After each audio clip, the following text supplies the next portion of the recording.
Welcome back to the Chill Sounds and Breakdowns podcast. We have episode 3 of 2022, and I'm really excited because this dude is getting some projects going, and I'm ready for it. But today we got Cody Emmett Warden. What's going on, man? Not much, man. Thank you for taking the time out, dude. Yeah, no, I'm really excited to be here, bro.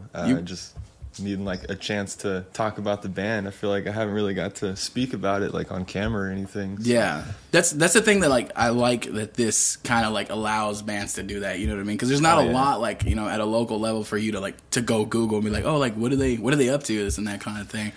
Or like whatever. I'm happy about that. But you guys just played a show. Last week? Was that Monday, the first time you guys have played? That was our like 4th show as Silvercord. But I mean, I would basically say it's like our first, because it was like all new lineup, all new music. So we pretty much rebranded and like restarted.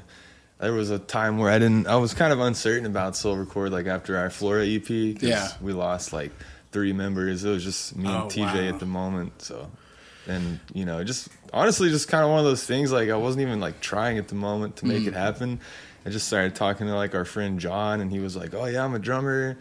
And we're like, "Hey, why don't we just like practice jamming and stuff?" And it just slowly like came and got more serious than ever. So it was really cool. That's funny because Jonathan, it's weird. I don't know if you'll remember, but when I played in a band Under Oblivion, I delivered tickets to Jonathan one time. Oh yeah, dude. And like when I saw him started playing, I was like, he plays drums. I was like, okay, like what? Because I think we were like talking about cars, because like I used to have like this Honda Prelude. He knew about it. He's like, hey, I saw a picture of that. And that's how we like started talking.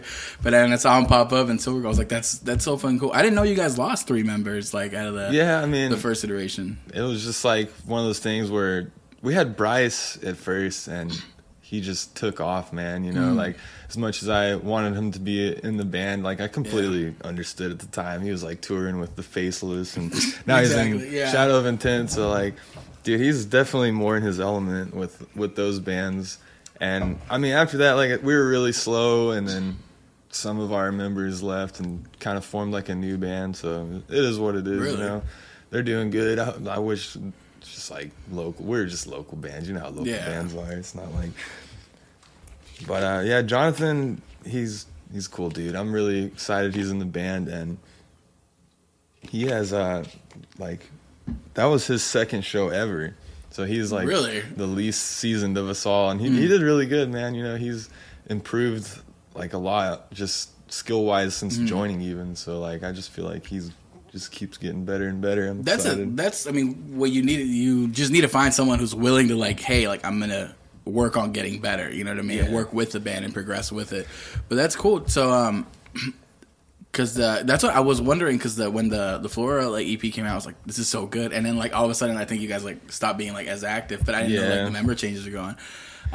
But the new singles and stuff you guys have been putting out are like really good. Like you guys have been getting hella good reception too, like from that. I'm very excited about that. I personally I liked Flora, but I just feel like these songs have much more like structure and the sound like we're really trying to go for, that big metalcore sound, which that's partially because we went to Atrium Audio and recorded with those guys. Like they're pretty much legends in my eyes. So the fact that we got to go there is like, where are they at?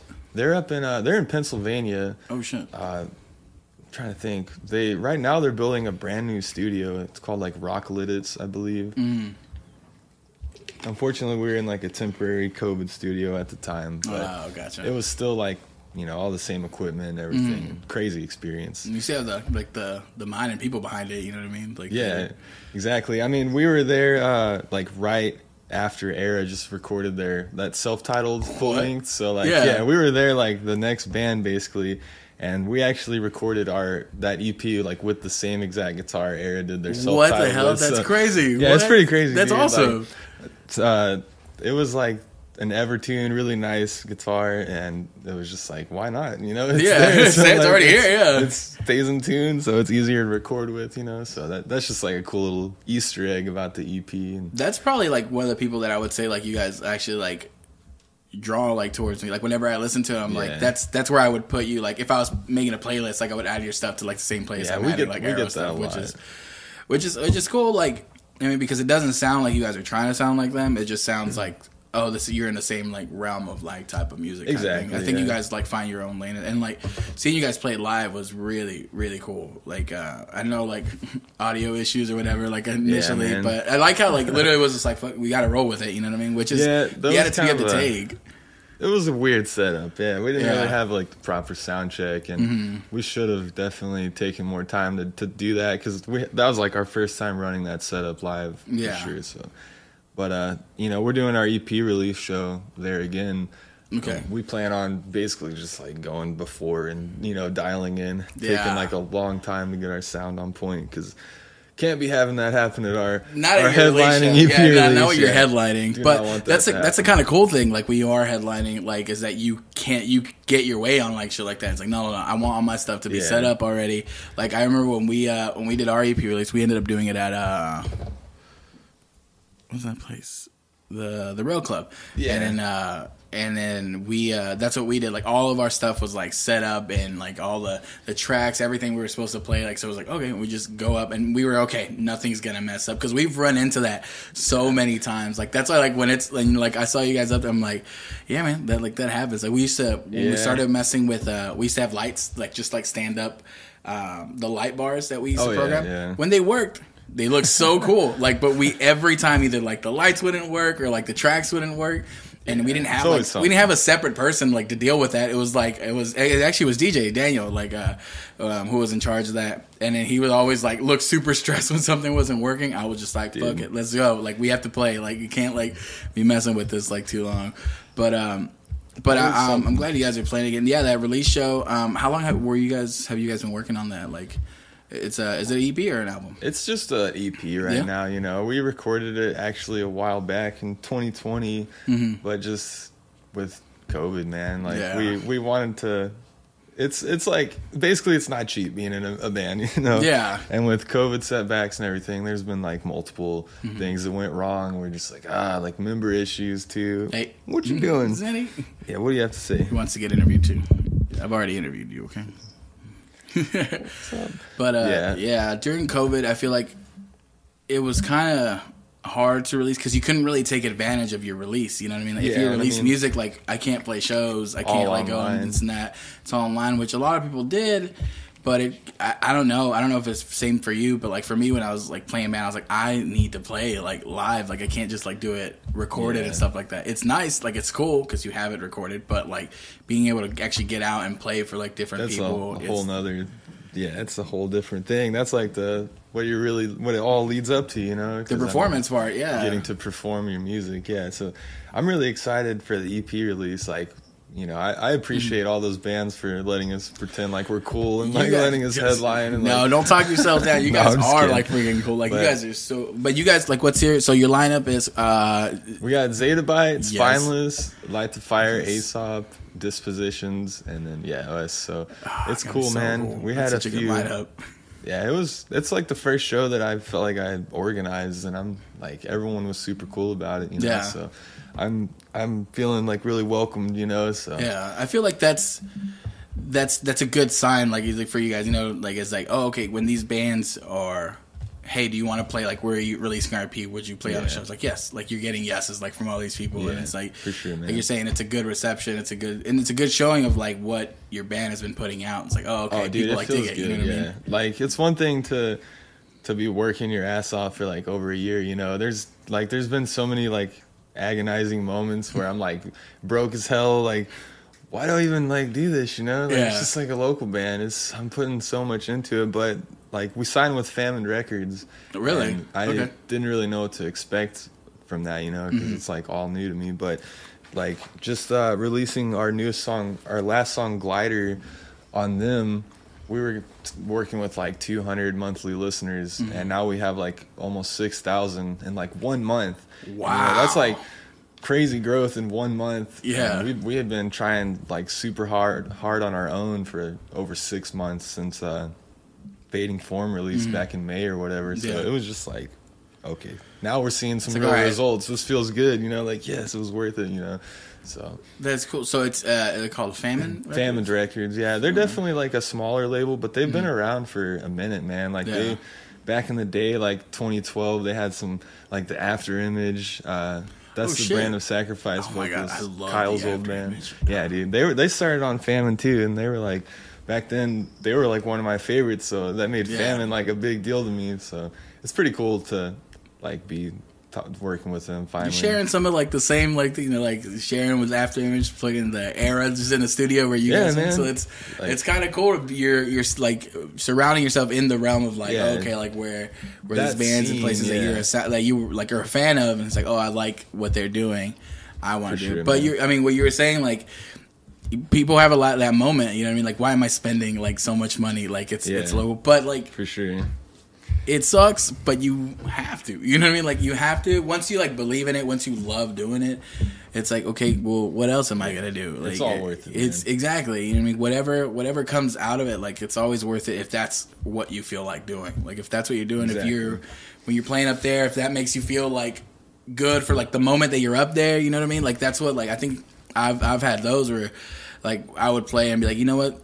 The time that I just had up here, whatever 20-30 minute set that I like played and like got to play music that like, you know, I wrote, it's like makes it worth it, man. Like, yeah, even like with, like you said, we had some technical difficulties. Like, I feel like back in the day when I played shows, I would have been like, you know, I used to kind of freeze up in those moments and get like really nervous, but I honestly like didn't even care at that show. I was just like, so our first show, I kind of like expected this to happen, and I just feel like as I've gotten older and stuff, I've kind of like controlled my stage nerves. Yeah. But yeah, I had a blast, dude, because it was like, that was by far our most successful show. Like, you got a shout out Daniel. People, like, dude, we got a nice, like, first time I felt like we like were paid like a nice decent amount for a show, you know. So I was just like, bro, we're gonna keep playing shows now. And we're playing with Daniel, So that's what the things like, the things when we made. When you know, Daniel and the rest of the guys decided to finally like create what the shows are under NoiseROT, that was one of our things. Like, dude, and it's one thing that Daniel's gotten a chance to get is experience from both sides of the coin kind of thing. It's like, okay, he's played in bands like for plenty of years where we've played, you know what I mean, where it was like, oh, we're getting paid, like what? Like normally we were playing just to play, like, oh, if I sell 20 tickets, I get to play on a stage. Sure. I was there, like, it was always a thought. It was like, I don't plan on making money out of this because they're gonna give me $20-$40 a drink at the bar, something like that's all you're gonna get. But which there's like nothing wrong with doing that sometimes, you know. It's not. But then you realize, like, when you like start putting value in like how much work you're putting into what you're doing, you like you should be like, oh, okay, no, I should get paid something. Like, especially like if you perform like the way you guys did, and like tons of people came out to see you. You know what I mean? Like, okay, like it should be reflected on it. Like, we should have some sort of like person looking out for both sides. Like, there's a way to run shows to make them profitable, and there's a way to run shows where you can do both, do that and still share that same profit with like the bands that are coming out here and performing, especially if they're doing good, you know what I mean? And that's kind of like one of the big reasons behind why, you know, we decided to start like NoiseROT, because we're like, you know, I feel like we can do this. Like, there's a way to finesse these things and get it done to where we get to celebrate and acknowledge like the work and like, you know, that these bands like put in, because again, like you said, it's a lot of like expensive shit, like too. It is, dude. Yeah, especially like nowadays, I just feel like things are getting so expensive, and like to get the high quality that we're looking for, you know, especially, you know, a DIY band, that's like, it's so hard, you know. You got to save up for each video is like thousands of dollars, man. It adds up. It's crazy how much some stuff can cost. So. That freaked me out when we shot out, when we were looking for music videos, and it's like, how much, like, I was like, I want a cool looking video, because I was looking at these, and I was like, I'm not satisfied, because I kept seeing deals, and it was like, oh, like, yeah, $400, like, we'll do a video, and then I would look, and I'm like, it's not what I want, you know what I mean? Like, it's doable, like, it gets done, you know what I mean? I was like, okay, sure. And then I was like, finally look for somebody. And we worked with this guy. His name was Brendan Timekeeper. I think he's probably now. I've Timekeeper. He's from down in Austin. He's down in Austin, And we ended up working with him. But he actually worked out a deal with us, which ended up helping. But like, his videos are like fifth at the time. I don't know now. He's worked a lot longer. That's always like super cool, man. I really appreciate when people are like understanding of bands and can kind of work out a deal, because like it ain't easy. Yeah, we have our buddy Bob McCoy. He's up in Pennsylvania. We actually kind of met him through Atrium Audio. Yeah. And he came down and filmed a video for us back in December, which is like unannounced. It's going to come out, but I'm looking forward to that video, because that's like going to be like I truly feel like Bob is the man. Like, he gave us a sweet deal and was like super helpful with everything. But not only that, he came out and he like busted his ass for us, dude. Like, you could tell it wasn't just like I'm filming a video. It was like mutual. Like, we're both like, dude, this video is going to take us both further than we are now, so like we're gonna put in our all. So yeah, it felt really good, man, and I'm like, I think the results will be worth it for both of us. I think those are the cool partnerships that you get to make. It's like the ones where it's mutually beneficial. It's like, hey, if you work your ass like on this video, like, for sure, and like the music you're putting out, and like give it your all on this, like I'm gonna do the same, and at the end it's just gonna end up helping both of us. You know what I mean? Like, if you work as hard on it, and it does, because you know that's examples of shit for them. Like, it's like, oh, okay, this is what I can do. You know what I mean? Like, if you don't fuck around, like if you're coming to do something right, it's like it can look like this. You know, and then they have a way to show that off, because portfolios are everything. Because that's, I mean, if you look at like what we were looking at when we were searching for music video like producers, like, oh, okay, I need to see what you can do first, and especially like if you have comparable stuff. Man. But that's cool. Like, I mean, do you have any idea when that's coming out? You haven't announced that all, right? Anything? I mean, it's gonna come out like in March sometime. Woo! So the EP releases in March. You know, it's not a huge secret, but the exact date I'm not quite sure yet. But I mean, while we're on videos, we have one coming out Friday on Dreambound, that channel on YouTube. Really? So yeah, for our song Neversun. Okay. I'm looking forward to that one as well. Damn, so that's two. That's two, bro. And y'all need to come out to shows to pay for these videos. Yeah, come buy a shirt. Come buy a shirt. $50 you guys have shirt. Some cool merch. I saw you guys have I bought a shirt, and I was like, what are these? And I thought they were just like random, like the pint glasses. Yeah, we need like a better merch setup, because we were joking, saying like, I don't think anyone even realized they thought it was just like an empty cup of something. I was looking, I was like, and I asked them, I was like, are these? And I looked, and I'm like, wait, that's the symbol. I was like, yeah. They're just like random stuff, man. Yeah. We were trying, you know, because we have a lot of like family that comes out to shows, you know, and we make some money selling little doodads and trinkets. Why not? Yeah. We have the Neversun shirt up for pre-order, which we thought we'd have it at the show, but it was taking a little longer. But that shirt is really cool, man. Like, we have the Fading Form shirt, which is kind of similar to this. Also, shout out Sleepwaker. Oh, thanks. They're the boys. Their vocalist Hunter, he's super cool. He copped a shirt from us there. Yeah. So, nice. Yeah, man. We have other merch designs to go with the EP later on. We'll have at the release show. Yeah. So.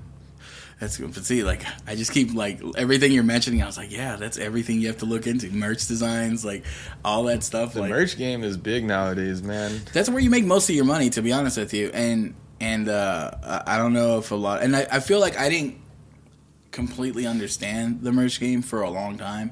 Yeah. Because every time when we initially made shirts, like, we would make a shirt and it would be $10 to make. And he was like, oh, okay, we can sell it for $12. I was like, I don't want to, like, take all this money from people. But... I kept putting the only value into the shirt instead of being like, the value is like people want to support like you. Once they see you live and they like it, they're like, oh, they hope that them buying a shirt for sure is going to like help you do something with it. You know what I mean? Which most of it's just like none of us are making money out here like to profit. Like we're all just making it to reinvest into everything just goes back in. Exactly. Like nothing gets pocketed out here. Like any of this money, like whatever you think, any merch that you're buying, it's all just going back into like right around, it's going into paying like back all this stuff, which is why like buying merch like before I really looked at it, it used to be like, oh well, you know, I really don't even want that shirt or this and that, but I'm like, no, like I'm buying it because like one, I get to wear it and I get to like show off support. If anyone asks about this, I can start talking about them.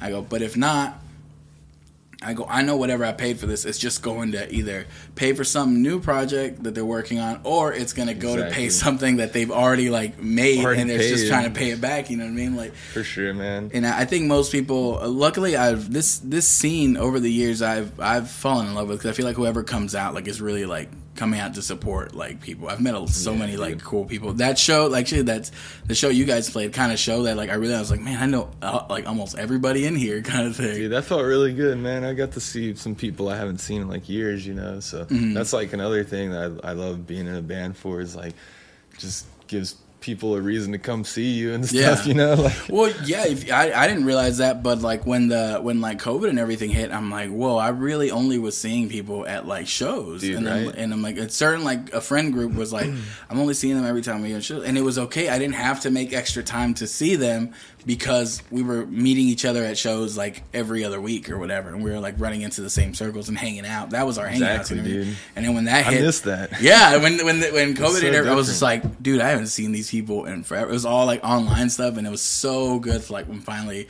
see them again. That's what like when we did Chill Sounds last year. That's what that felt like. Great time for sure. It was a fun time, and we were just like, this is great. Like I got to see everybody that I hadn't seen in forever, and everyone's like intermingling, and I got to meet like everybody who like didn't hang out with each other, like we're like in the same spot together. It was so cool. But I think live music has brought that back. And it's like I said, it's still a little dicey out there, but a little dicey, a little risky. You know, but that I think that feeling is like necessary. That little like community feeling of like, hey, I'm get to hang out here with like these people and friends. It's good stuff, man. I think like as long as we're like being safe, you know, like vax or masks and all that type of stuff. Yeah. You know, just until we're more in the clear. Exactly. But I honestly haven't even. I think I went to Chill Sounds, and then I went to like that Chelsea Grin Kingdom of Giants tour recently. But other than that, I like haven't been going out, dude. Just partially because like COVID and stuff. I feel like the friend circle, you know, it kind of like isn't happening as much. So, and also just like I said, being in a band, dude, like I work for this past year, just funding all this. I've been working like overtime and just being tired, you know, and not really like wanting to go out or spend money on that type of stuff. Just like really focusing on the band. You start realizing like how much extra like money like you're spending. I'm like, sure. Oh man, like all this stuff is expensive. Oh yeah. And like I said, most of it like it's not making money like to profit back. It's just like, oh, how do I get, you know, money to do these things? Same thing when I was like looking at this, I'm like, man, like how much money have I spent on this podcast already? And but like I don't even think about it like that, like because I get to for me, I just get to talk to people and like about music and art and shit, and I fucking love it. So I like just like doing it in general. But also like again, it gives bands and stuff like some more content for them to put out that they don't have to put out on their own dime. You know what I mean? I do think about that. I'm like, oh okay, you don't have to like really go out of your way. It's another piece that you can put out and promote your band, and I get to help that. Like sure, like if I can diversify more people watching this, then I can get more people maybe introduction stuff. And then I'm working on a little bit more content ideas for that too, because that's I realized that was the most satisfying part of it. I think that's a big like important part of being in a band too, is like content like this. So it's like why I'm so appreciative, just because we haven't had like a chance to talk more than like our Facebook, Instagram posts, and those only go like so far, you know. I feel like I try to type some like wordy stuff sometimes, but it's like hit or miss.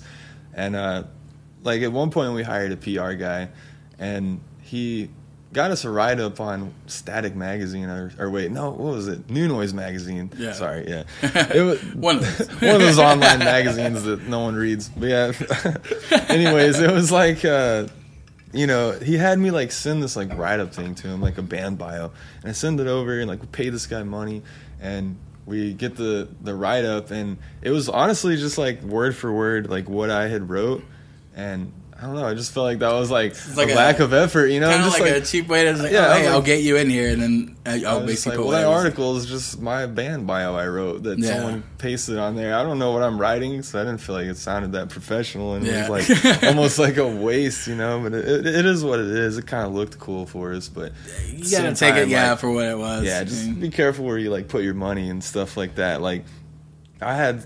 Like we did a video for a guitar playthrough for the Seraph, one of our songs, and like a YouTube video. It did okay, but like really like TikTok and like Instagram Reels, it's crazy like how you can pay money to make a guitar playthrough, and without paying more money for like ad reach, it could like almost like fail.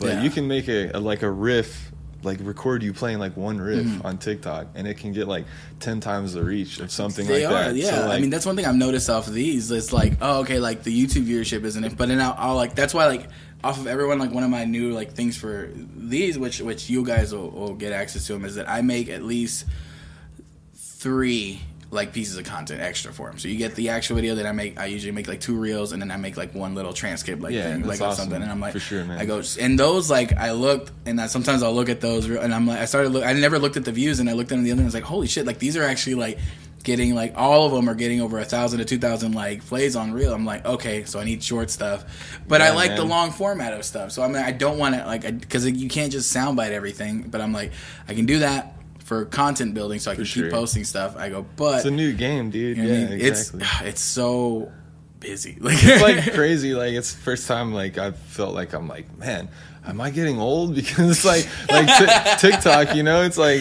the youth are all like, I feel like that's like I'm like kind of separated from that. Well, like, I've seen like companies like now, like that's who they're getting to do like their TikTok and social media. There's all these like super young like kids, and I'm like, well, I mean, those are the people that understand and have not only understand but have time to get every like reference that's happening. I mean, like who's got the most time to like stick on their phones? And once that becomes their job, then of course they're going to understand what trend to do. Okay, how do we fit that trend into the market? Like that's what I've seen with like random brands that are doing like these TikTok challenges and stuff. Like, okay, like that's totally irrelevant to each other, but it brings awareness to that, and then they get popular. And it's weird because it's for like almost every industry. Like, and with music, constant scrolling, man. Like so much exposure, and like you know, just it's so easy for them to just like it. And it's cool how it works. I think I like the thing is like, oh, you can like really like blow up like on one of these, and your music could like blow up because of like one of these short little things. But thinking about creating that content is like the part where like if I like when I was in a band, because it wasn't TikTok wasn't, but I was like, I don't want to fucking have to think about like what kind of trend do I have to make, which is why like people get somebody to do it for them. Yeah. But I'm like, dude, like I just want to worry about writing music and then playing it, and that's as much as I want to go. Like everything else, it's like okay, I'll think about like it's like I just want to do that, but it's a balance kind of thing. You gotta.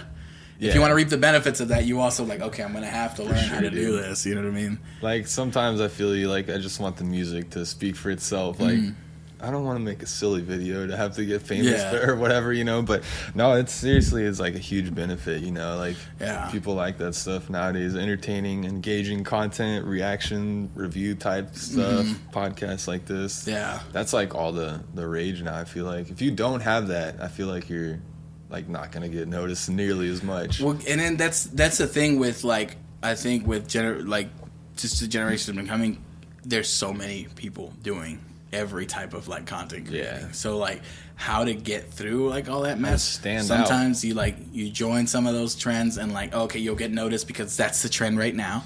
It's like, but how to like stand out with just you creating music is hard because because talent really is the surplus of talent in the world. Like it's crazy. And then with like TikTok and just like Instagram and YouTube, everything, it's made that talent accessible. So like hey, back in the day, a good singer was like, oh, there's very few of those probably because you only knew about the ones that like got their record deals and stuff like that. But now like you realize like there's a shit ton of like good vocalists, good singers, good guitar players. Right? There's amazing people. It's like, but how do these people make it work and like push that extra barrier? Dude, how do you break past just being like another face in the crowd, basically? And it's hard, man. Like for me personally, we say we're progressive metalcore, which I wouldn't really say it's like the proper term for progressive in a way, you know, but I think of it more as like progressive metalcore is like we're progressing like the visuals and the kind of like just overall experience. Like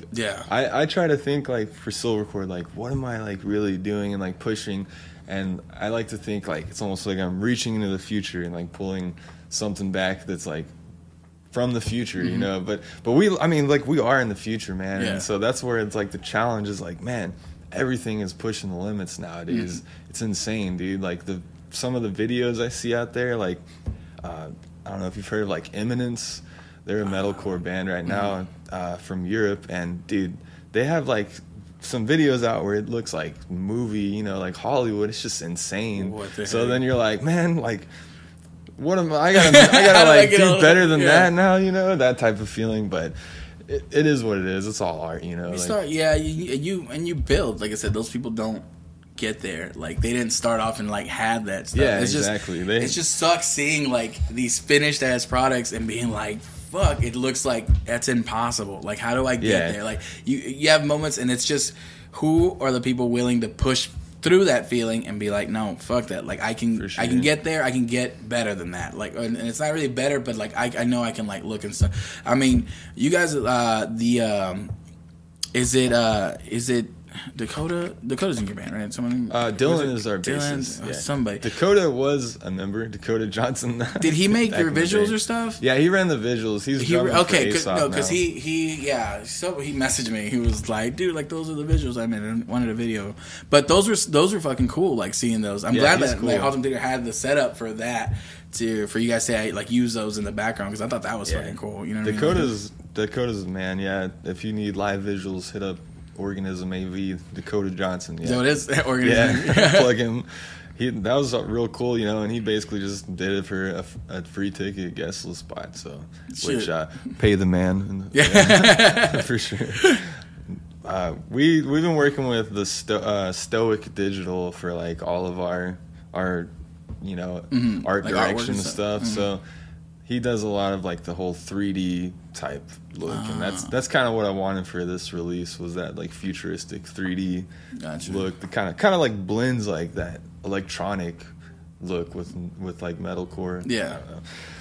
It works. I can tell that. I like at least from like the single artworks and stuff like that. Like those look like really fucking cool. I can't wait to put the actual EP artwork out, because it looks so cool. Yeah. I mean, the flyer is like a little teaser of it, but the final thing is awesome.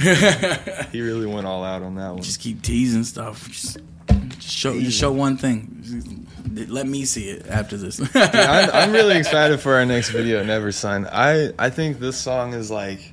The next two songs we have coming out are definitely my favorite, and it's so hard to pick like which one is the favorite, because like the song Neversun we're about to release it's like our most like pretty song, I guess you could say. You know, it's got a lot of like really melodic, it's really catchy and stuff, but like our EP Umbral, the title track, that's our final song we're gonna put out off it, and it slaps, you know, not to like, just to say it's, I think it slaps, dude. It's like it's a heavy, like in your face, dude. Just like, it's really got some good rhythms in it.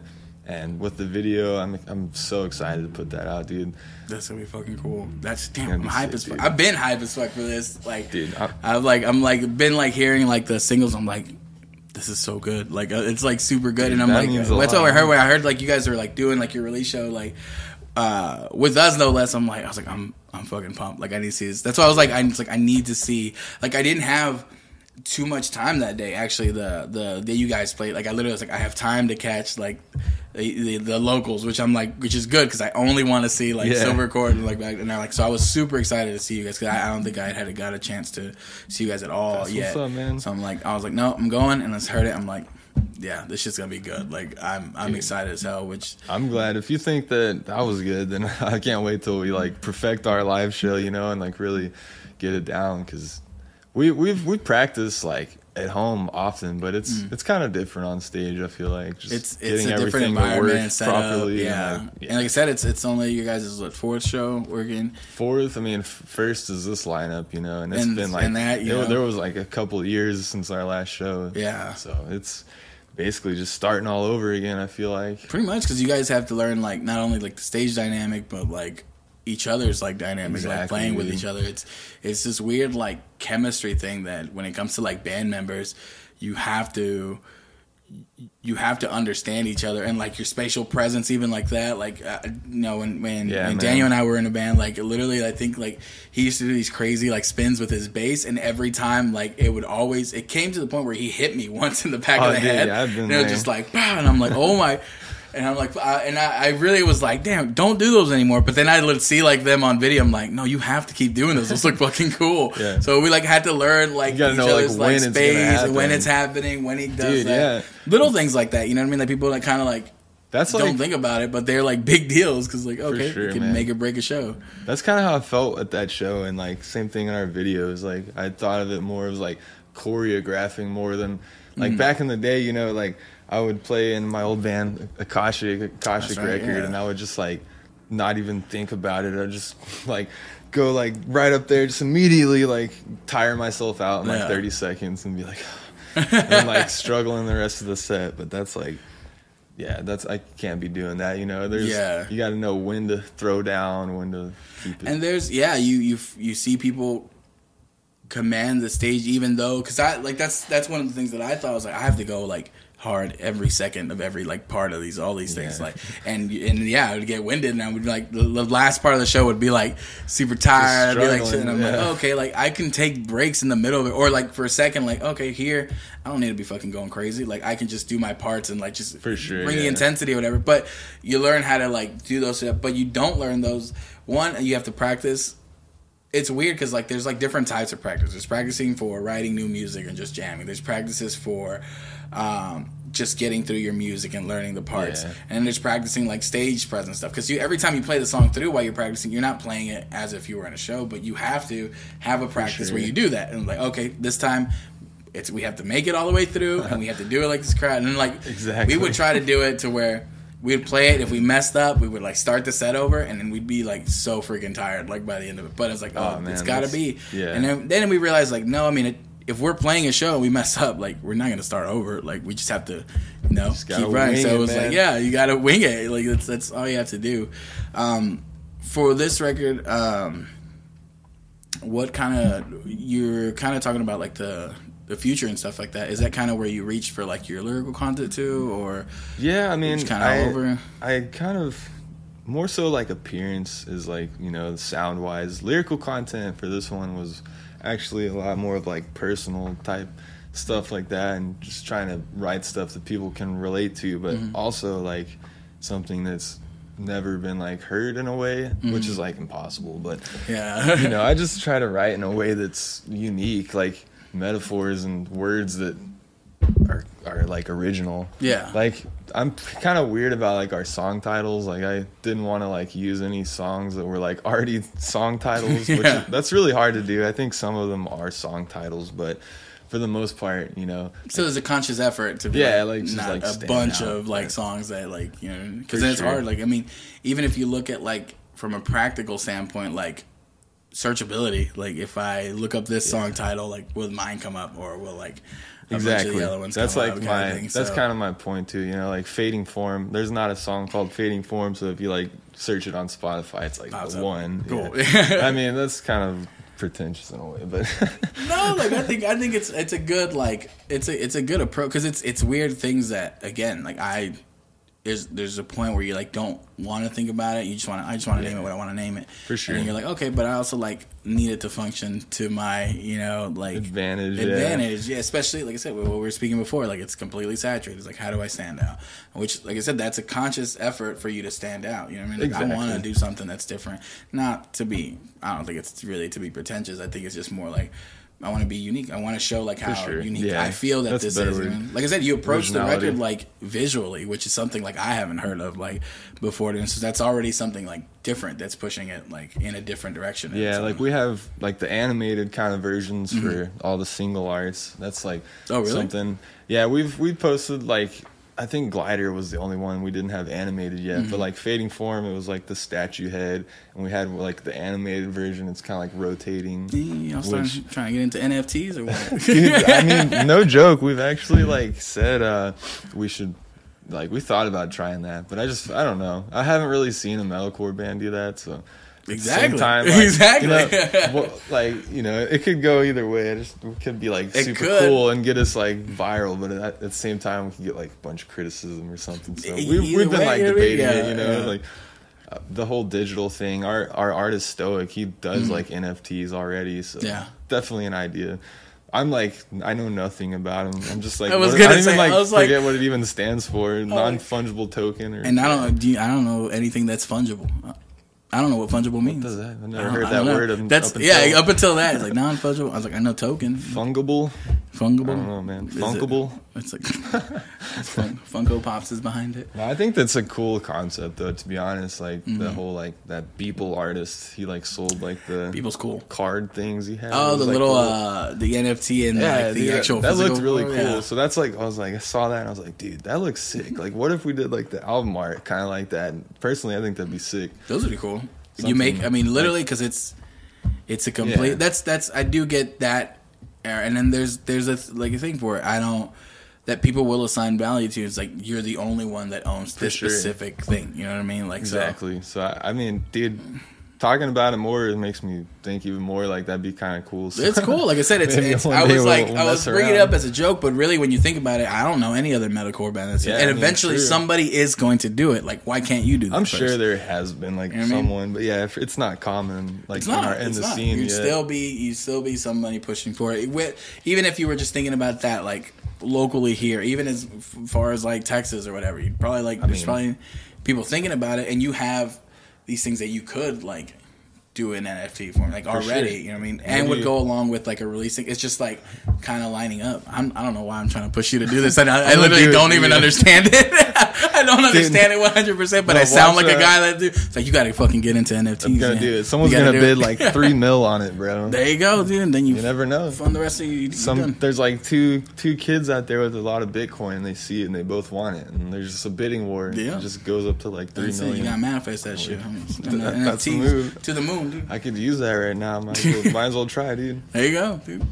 No, but back to like lyrical stuff you were saying. That's true. I don't know how the fuck okay, yeah. No, but something like the most fulfilling thing that like ever happens to me in a band is when people like reach out to me and say like comment on my lyrics and say like it's helping them or like picking them up. Like literally just yesterday I was like at work and honestly I was so tired, on overtime, like Saturday I was like kind of feeling down. We got some other stuff going on that's like, anyway, I just got a message from like a random person, and he was just like, your music is healing people out here, man. Just thought you should know. Like, so that's like, like a moment where it's just like, man, that's like, that means so much, bro. Like, and I feel like I never can express that enough. Like, dude, that seriously means like so much to me when you say that, because that's like the entire point, like Fading Form is about like body dysmorphia, basically, like really? Fading Form, just kind of like struggling with that and like the anxieties and depression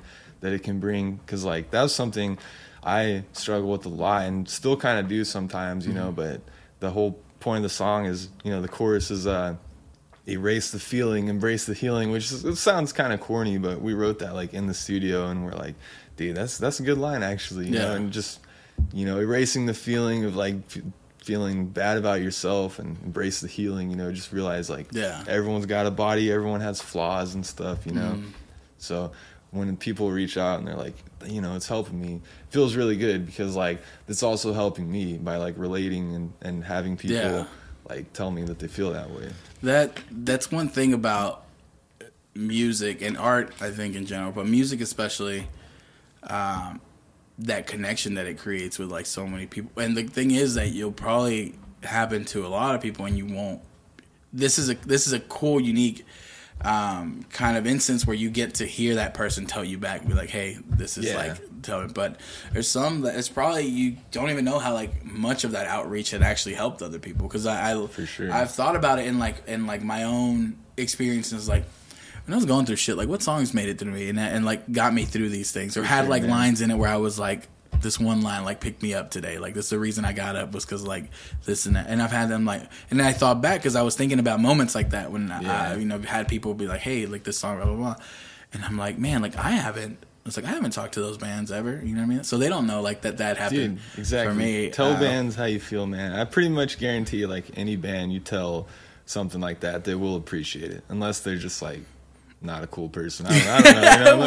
Me and Daniel talked about that. We talked about like meeting stuff, and he talked about one of like his heroes at the time that he met, like a guitar player, and he's like, hey man, like you guys changed my life, this and that, blah blah. And he was like, all right.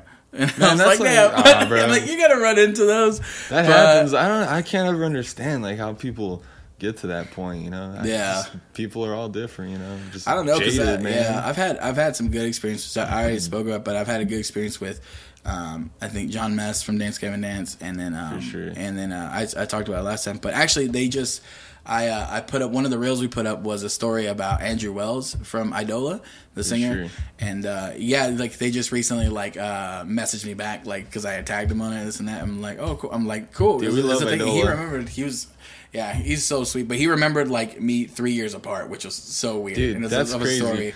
But the exact same situation basically when I went to that Brand of Sacrifice show. Their vocalist Kyle, he actually designed our old Akashic record EP art, that Elevation one. Yeah, I don't know if you remember that. It's like that's a while ago. Yeah, but yeah. He designed that like when he was in the After Image, and so I was like with my brother at that show, and I saw him. And I was like, I'm gonna ask him if he remembers, and it was like, hey man, I just wanted to ask you, like, you made my band's old. And before I could even like finish, he's just like, yeah, I remember you, Cody. What's up? Like, he knew my name and stuff. What the fuck? Oh and shit! It caught me off guard, and I was just like, dude, that's so cool. Almost kind of. I got a little awkward and like didn't know what to say in a way, but it was just like really cool. And honestly, like goals, man. Like that's how I would strive to be, like making it in a big band, but then still recognizing like fans in the crowd, dude. That's awesome. That's like how you should be. I feel like that's. I mean, there's got to be a line, though, right? Like, when you, depending on how big you get, like, how to, because also, I think about that sometimes. So just to, like, playing devil's advocate, like, the people who aren't, like, super open to everybody, it's like, a lot of that is you giving people, like, right now, like, maybe you don't get those as many. So, yeah, I have the time to, like, talk to you, and I have the time to really appreciate the moment. But there's got to be a line where that, like, bleeds over, and then you're like, dude, like, I'm stopping for everybody. I'm giving a lot, like, of myself. So I do see that, but still, like, I think this particular, like, guitarist that Daniel was talking about was like they were big, but not big enough to like treat me like that. Like, it's sure, but I definitely get that feeling too. So I mean, and sometimes I wonder, like, maybe they're just like shy. Maybe we're just like, you were an asshole. Maybe they're just like, dang, all right. Maybe he like was like felt it so deep down that he just, I don't know. I mean, it could be though. These are all the things that like we don't ever know. It's like a weird thing where like I don't know who I was talking to, but about like perspectives and like empathy. Like right away we want to be like, nah, they're being an asshole to me. When it's really like, well, I don't know, they're probably struggling with some shit right now, or like have been like having a shitty time, or like depressed. You got to think about how many times like if you've ever been like depressed and had to be out in public. I'm like, okay, like I'm not trying to. It's not always talk fun to anybody right now, or even if you're not trying to be mean, it's just like I can't like literally like feel good at the moment. You know what I mean?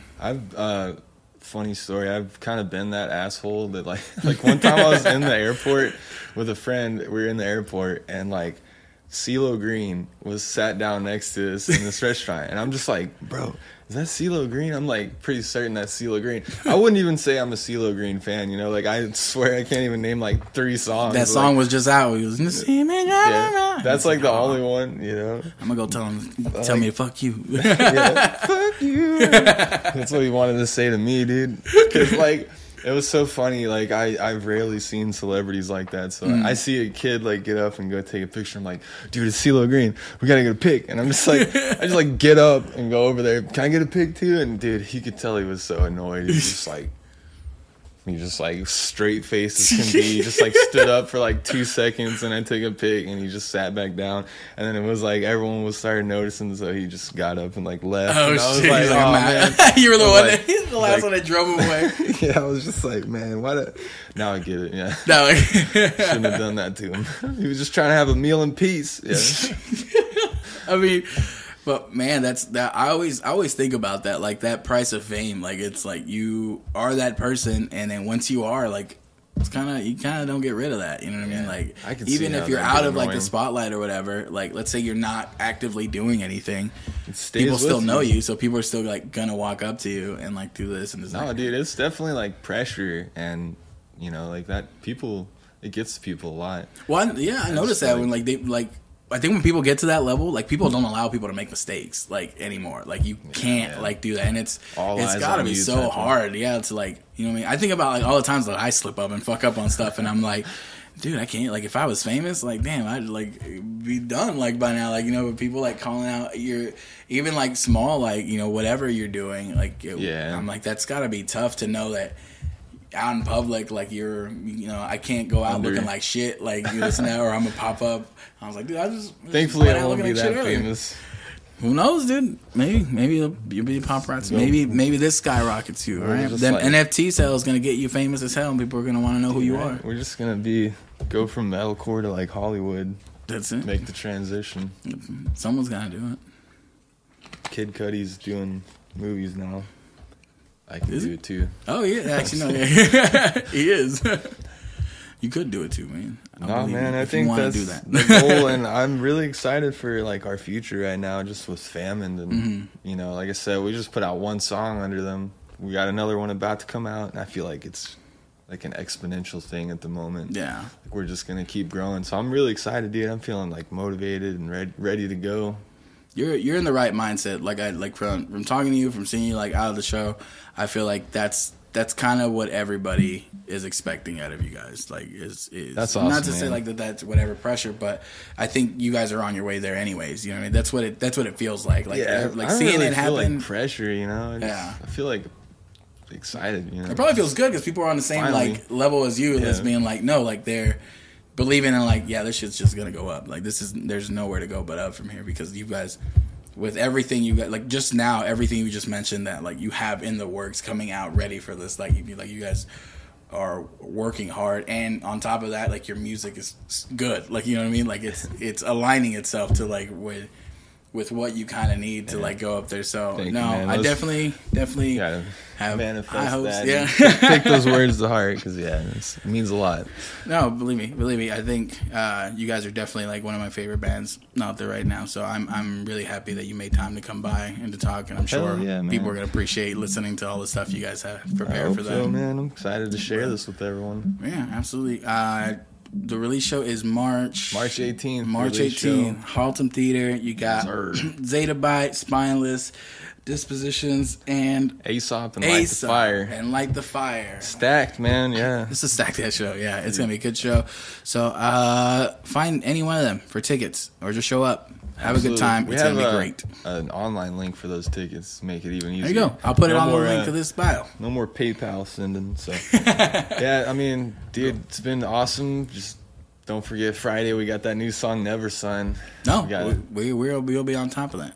For sure, man. I'm sharing that. If this is out by Friday. It won't be, but I was like, it won't be, but we'll be sharing all this stuff everywhere, and then like to everything you guys have. Like they'll have you have a shit ton of stuff out there and a lot of content, and then a lot of content to come. We're excited for it. Once again, Cody Emmett Warden from Silvercord. Thank you guys. Thank you guys for watching, listening. You guys have breakdowns. Chill Sounds and Breakdowns, baby. The podcast. You see that?